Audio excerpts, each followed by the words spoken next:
Hey everybody, this is Dustin, your RV Specialist. So I'm looking at a 2025 Brinkley Model Z, and I just want to talk about Gen Y hitch, right? So this one came equipped with it. And, if you have a different unit, say you have something that has like a Kurt Flex Air, or there's other versions, there's Reese ones that are no longer in business over there, and there's other styles. That's something that you can add on, to the fifth wheels. They do have a torsion system, so this is actually, both sides are actually torsions, like a torsion axle. So those do take time to break in.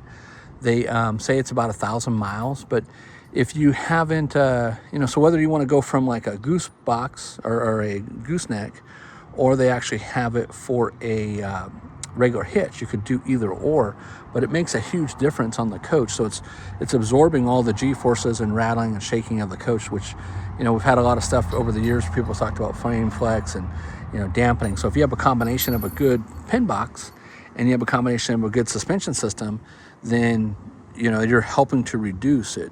So what I want you to the takeaway on this is, I guess you'd say not having this would be like walking around in flip-flops or walking around in some cheap shoes, versus getting one of these installed is basically like you going down and buying, top of the line tennis shoes, whatever brand you want to talk about, Nike, Saucony's, whatever version you want. But that's basically my nutshell story in it. So if you don't have a Gen Y hitch, and I said they have them both available for a gooseneck and traditional, I would look into them.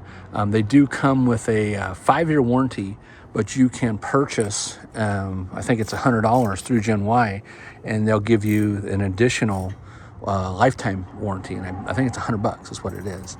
So something to check it out. It's a good idea to have, so it's just it's an enhancement. So this one came equipped from the factory with it. So people talk about, like, oh, hey, shouldn't put these on. Well, manufacturers install these all the time, and then they've done their own independent testing and all kinds of fun stuff on them. So we highly recommend them. Everybody that we've installed one on after they've broken in called us back like, hey, how has it been since you put that on? Like, oh man, I love it. I wouldn't travel without it. So, but all right, well, hey, thanks so much for watching.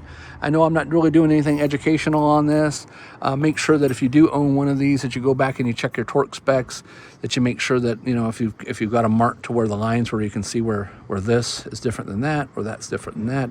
So somebody's gone back and looks like maybe retorqued it, or maybe they lowered it. I'm not sure. I don't see any impressions from where it was before, but it's a good idea to get those checked. It's always a good idea to check your cables on your breakaways, check your wiring. We just had one a while back that the wire was rubbing on the frame, and so it actually caused damage. So like this gentleman here, he's hooking this on here, which is fine, but you see what's happened. Well, let me see if I'm just going to let that dangle.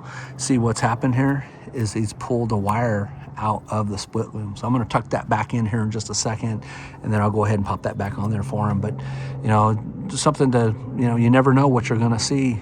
Check your clips on your pins. You can see how this one's already getting sprawled out. That needs to be bent back a little bit more. Same thing with that one. But, keep an eye on all that stuff when you're hanging stuff on it and you're hooking stuff on it, because you can cause damage to it and you won't even know it. Like I said, if this, over time, if this rubbed through this metal, that would cause that to short out. And if it goes to ground, then your brakes won't work if you ever have a merge situation, or if it was to complete the circuit. So if it was both wires that touched, then it would complete the circuit, but then it would energize the actual pin box too. So, all right. Well, thanks so much for watching, and you guys have a great day. This is Dustin, your RV Specialist.